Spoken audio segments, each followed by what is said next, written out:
नमस्कार मित्रों, स्वागत है आपका मेरे चैनल पर। आज आप सुनने जा रहे हैं कबीरदास जी की एक और प्रेरणादायक कहानी।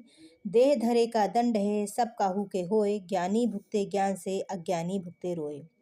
ग्राम सुरजनपुर में एक गरीब परिश्रमी किसान रहता था। नाम था हरिराम। उसकी पत्नी गोमती सीधी सादी धर्मपरायण और त्यागमयी स्त्री थी। जीवन भर दोनों ने खेतों में पसीना बहाया। तपती धूप, बरसाती कीचड़ और कड़कड़ाती सर्दी, हर मौसम में वे धरती की सेवा करते रहते। उनकी एक ही पूंजी थी, 4 बेटे, रामलाल, घनश्याम, मोहन और छोटे लाल। हरिराम अक्सर कहता, हम गरीब सही पर हमारे 4-4 बेटे हैं। बुढ़ापे में यही हमारा सहारा बनेंगे। गोमती मुस्कुराकर जोड़ देती, बेटे ही तो असली धन है। समय बीता, बच्चे बड़े हुए। हरिराम ने उन्हें खेती के सारे गुर सिखाए। बीज की पहचान, मिट्टी का स्वभाव, मौसम का संकेत। वह कहता, धरती से प्रेम करोगे तो धरती तुम्हें कभी भूखा नहीं रखेगी। चारों बेटे जवान हुए तो पिता ने सोचा अब इन्हें अपना अपना घर बसा देना चाहिए। उसने अपनी थोड़ी सी जमीन और जो भी जमा पूंजी थी सब बराबर बांट दी। गांव के लोगों ने समझाया, हरिराम सब कुछ अभी मत देना, बुढ़ापे के लिए कुछ बचाकर रखो। हरिराम ने गर्व से कहा, मेरे बेटे ही मेरा बुढ़ापा है। कुछ ही वर्षों में चारों की शादियां हो गई। शुरू में सब साथ रहते थे। आंगन में बच्चों की किलकारियां गूंजती थी। गोमती रसोई में रोटियां बनाती और बहुएं हंसी मजाक करती। पर धीरे धीरे स्थितियां बदलने लगी। बहुओं के मन में अलग अलग घर बसाने की इच्छा जागी। अपना घर होगा तो अपनी मर्जी चलेगी, वे कहती। बेटों ने भी सोचा, अलग रहेंगे तो झंझट कम होगा। एक दिन चारों बेटे पिता के सामने आ खड़े हुए। रामलाल बोला, बाबा अब हम अलग अलग घर बनाकर रहना चाहते हैं। हरिराम का हृदय कांप उठा, पर उसने संयम से कहा, यदि यही तुम्हारी खुशी है तो जाओ बेटा। कुछ ही दिनों में चारों बेटे अपनी अपनी जमीन पर घर बनाकर अलग हो गए। शुरुआत में वे माता पिता को बुलाते, हालचाल पूछते, पर धीरे धीरे वह सिलसिला भी कम हो गया। गोमती बीमार रहने लगी। हरिराम कभी रामलाल के घर जाता तो बहू कहती, आज जगह नहीं है, बच्चे छोटे हैं। घनश्याम के घर जाता तो उत्तर मिलता, हमारी खेती का काम बहुत है। मोहन और छोटे लाल भी बहाना बना देते। एक दिन हरिराम ने चारों को बुलाकर कहा, बेटा हम दोनों बूढ़े हो गए हैं, कोई हमें अपने साथ रख ले।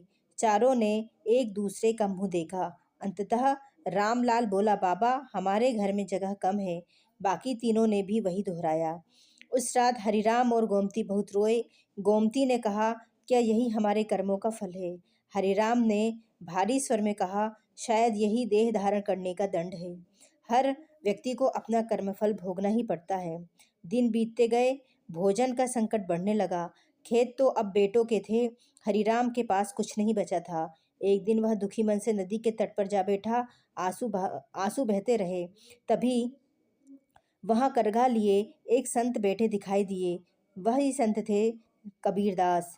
कबीर ने उन्हें रोते देखा और पास आकर पूछा, भाई क्यों दुखी हो? हरिराम ने हाथ जोड़कर कहा, महाराज मैंने अपने चारों बेटों को सब कुछ दे दिया।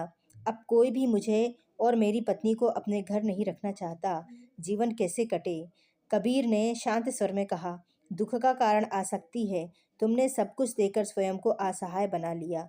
सुनो, देह धरे का दंड है सब काहू के होए, ज्ञानी भुगते ज्ञान से अज्ञानी भुगते रोए। जो समझदारी से भोगता है वह रोता नहीं, जो मोह में अंधा होता है वह पछताता है।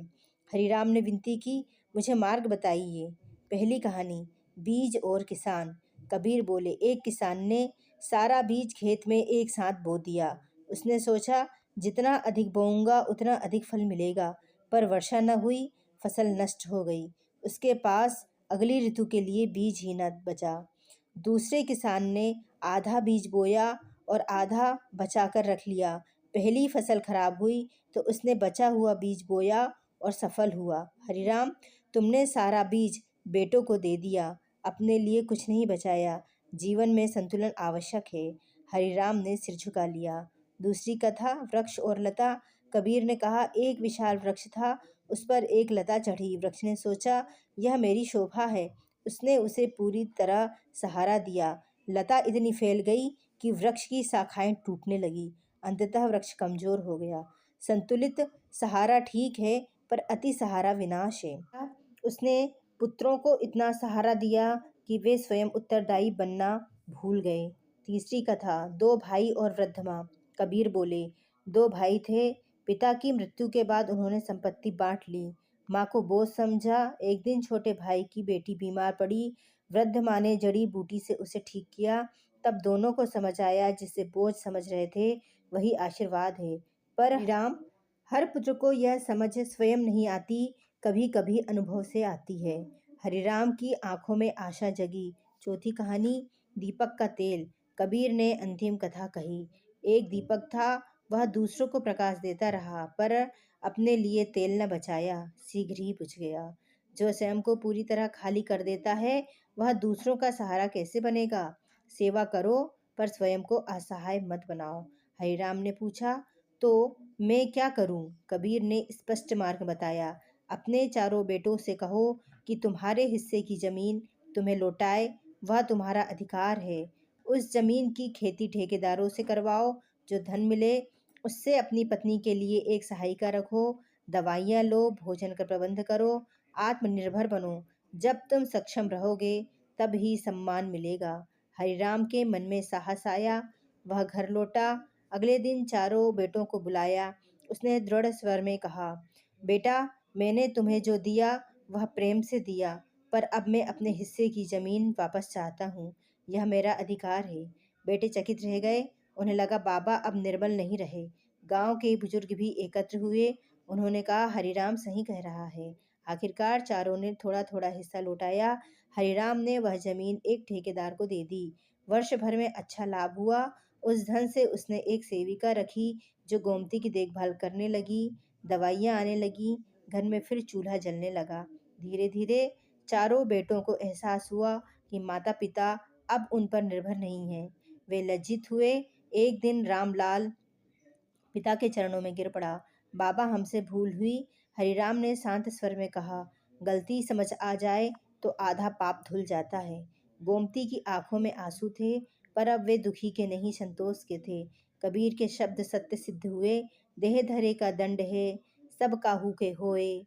ज्ञानी भुगते ज्ञान से, अज्ञानी भुगते रोए। हरिराम ने ज्ञान से अपना दुख भोगा। वह रोया नहीं, संभला। उसने सीखा कि प्रेम अंधा नहीं होना चाहिए, त्याग विवेक के साथ होना चाहिए।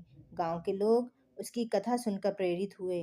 उन्होंने निश्चय किया कि बुढ़ापे के लिए कुछ न कुछ अवश्य बचाकर रखेंगे और माता पिता को बोझ नहीं समझेंगे। कहानी का संदेश स्पष्ट है। जीवन में मोह से अधिक आवश्यक है विवेक। जो ज्ञानी है वह परिस्थिति को समझकर समाधान खोजता है। जो अज्ञानी है वह केवल रोता है। हरिराम ने अपने अनुभव से सीखा और दूसरों को भी सिखा दिया कि आत्मनिर्भरता ही सम्मान का आधार है। और संत कबीर की वाणी सदा की तरह गूंजती रही। देह धरे का दंड है, सब काहू के होए। ज्ञानी भुगते ज्ञान से, अज्ञानी भुगते रोए।